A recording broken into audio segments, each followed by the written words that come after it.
शक्तिवान का नेतृत्व 161 medium regiment के कैप्टन नमन शर्मा द्वारा दिव्य सत्र और इसके ठीक पीछे दूसरा वाहन दिव्यास्त्र जिसमें jolt medium altitude pseudo satellite system तथा स्काई स्ट्राइकर जैसे उन्नत ड्रोन्स लगाए गए हैं। नेतृत्व 161 मीडियम रेजिमेंट के सूबेदार किरण मेथर द्वारा।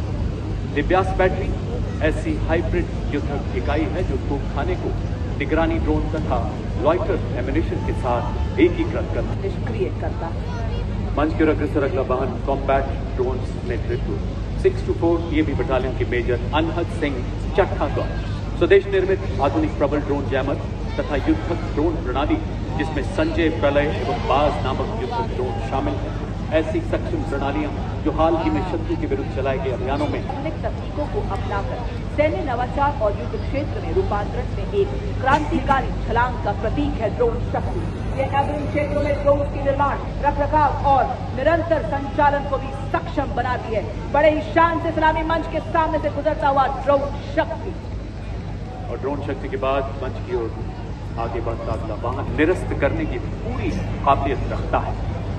ये ड्रोन जैमर दुश्मन के ड्रोन्स की नेविगेशन तथा कम्युनिकेशन लिंक को निष्क्रिय कर 10 से 12 किलोमीटर तक ड्रोन रोधी सुरक्षा करता है। ड्रोन 21वीं सदी के युद्ध के वो हथियार जो युद्ध के परिवेश को हमेशा के लिए बदल रहे हैं। और अब आपके सामने अगला उपकरण समरूपता जो कि एक ज्ञान स्टेशन है। ये दुश्मन की संचार को अवरोध की दिशा निर्धारित करता है ताकि ये प्रभावी जाने प्रदान कर सके। इसका नेतृत्व आज की परेड में 3 इलेक्ट्रॉनिक वॉरफेयर बटालियन के मेजर सचिन कुमार कर रहे हैं। भारत की सीमा पर जागा संयुक्ता जैमर जैसे खड़ा सतर्क पहरेदार जब आकाश छूने निकले दुश्मन का ड्रोन रोक देता संयुक्ता उसकी हर चाल। रेडियो तरंगों की दीवारें चारों ओर बुनता ये जाल, सिग्नल तोड़े और तोड़े दुश्मन का अभिमान। सलामी मंच की अग्रसर हिंद शक्ति इंटीग्रेटेड इलेक्ट्रॉनिक वॉरफेयर सिस्टम के 2 वाहन प्रहरी और सम्राट। नेतृत्व 8 इलेक्ट्रॉनिक वॉरफेयर बटालियन के कैप्टन आदर्श बेबोर द्वारा। स्वदेशी रूप से विकसित ये प्रणालियां रडार, रेडियो लोकेटर, जैमिंग क्षमताओं को एकीकृत कर हमारी सेनाओं के इलेक्ट्रोमैग्नेटिक स्पेक्ट्रम को सुरक्षा प्रदान करती है। इसका प्रभावी इस्तेमाल ऑपरेशन सिंदूर में दुश्मन के एयरपोर्ट तथा मिसाइल को हवा में नष्ट करने के लिए किया गया है। नेतृत्व 210 रॉकेट रेजिमेंट के लेफ्टिनेंट नंदू एसके के द्वारा।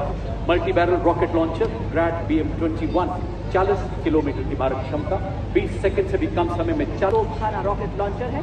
इसमें प्रत्येक लॉन्चर में 214 मिलीमीटर कैलिबर के 12 रॉकेट दागे जा सकते हैं। आज की परेड में 1890 रॉकेट रेजिमेंट के नायब सूबेदार जय सिंह के सक्षम हाथों में नेतृत्व। The mighty launcher coming to the saluting days is of Smerch, whose induction significantly boosted the firepower and deep strike capability of the Indian artillery. Led by Lieutenant Rashmi Rocket Regiment, Smerch is engineered to dominate deep battle zones with overwhelming firepower. Each launcher carries 12 300 mm rockets capable of delivering payloads over ranges up to 90 kilometers. क्या है दुश्मन हमको न भूलेगा, उसे ऐसा सबक सिखाया है। और अब मंच की ओर अग्रसर ऑपरेशन सिंदूर का वो ब्रह्मास्त्र एक मिसाइल ही नहीं बल्कि राष्ट्रीय चेतना की हुंकार है।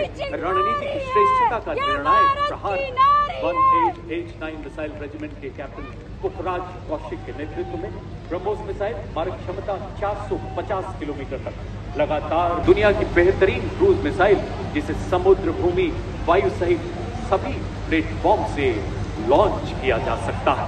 चांदी सी चमक, बिजली सी गति धरे, हवा में उड़ते दुश्मन को भस्म करे। भारत की पवित्र धरती से मिसाइल रेजिमेंट के लेफ्टिनेंट अमरेश सिंह चौहान इस प्रणाली का नेतृत्व कर रहे हैं। बड़े ही शान से सलामी मंच के सामने से गुजरता हुआ Akash missile system, a symbol of